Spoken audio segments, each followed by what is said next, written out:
आए बड़े बड़े हाजियों, नमाजियों, साहूकारों, चौधरियों, तहज्जुद गुजारों, बड़ी बड़ी लंबी दाढ़ियां रखकर फजर की नमाज जमात के साथ पढ़ने वालों, लेकिन अपने भाइयों का हक मार के खा जाने वालों, उन पर जुल्म करने वालों, शादियों में अपनी बेटी को 8-10 लाख का जहेज देकर, फॉर्च्यूनर और 4 व्हीलर देकर पूरी विरासत से अपनी बेटी और अपनी बहन का हक मार कर खा जाने वालों, गौर करो, इबादत में शैतान भी पीछे नहीं था। उसने इतने सजदे किए इस जमीन के ऊपर कि उसके सजदों का इहाता नहीं कर सकते हो। उसने अल्लाह की के साथ किसी को शरीक नहीं किया था।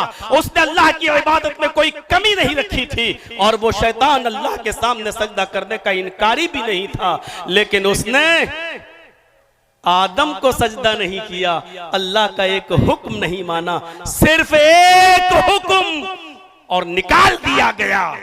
यहां तो जमीनों जायदादें कब्जा किए बैठे हैं, सगा भाई सगे भाई को खाया जा रहा है, भाई अपनी बहनों का हक मार के खाए जा रहे हैं, बाप अपनी बेटियों का हक मार के खाया जा रहा है।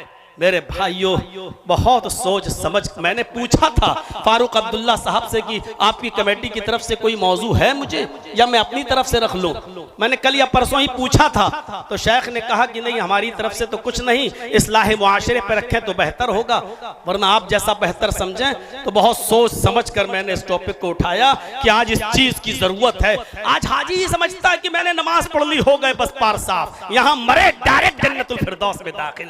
यहाँ जो आदमी बेचारा जिसकी फजर की नमाज कभी जमात से नहीं छूटती, वो समझता है कि हम मरे और सीधे जन्नत के अंदर हम दाखिल हो जाएंगे। हम तो माशाअल्लाह तहज्जुद गुजार हैं, फजर की नमाजें पढ़ते हैं। मेरे भाइयों, शैतान ने 4 उंगली के बराबर भी जगह नहीं छोड़ी जहां सजदा न किया हो, लेकिन इसके बावजूद उसने रांदे दरगाह हो गया। क्यों?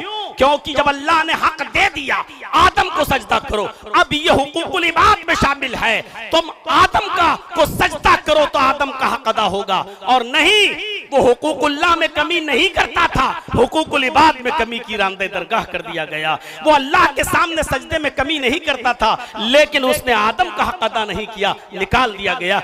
ये है हुकूकुल इबाद।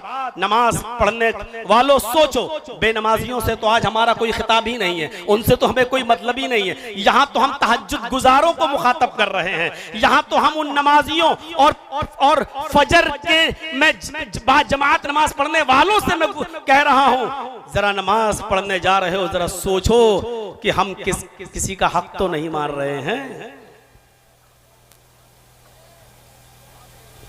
सोचिएगा, जाइएगा और ठंडे दिल से सोचिएगा। सोते वक्त नमाज भी पढ़ते हैं तो मूंछों पे हाथ फेरते हुए, दाढ़ी सहलाते हुए, ऐसे लगता है जैसे अल्लाह पर बहुत बड़ा एहसान करते हुए आ रहे हैं।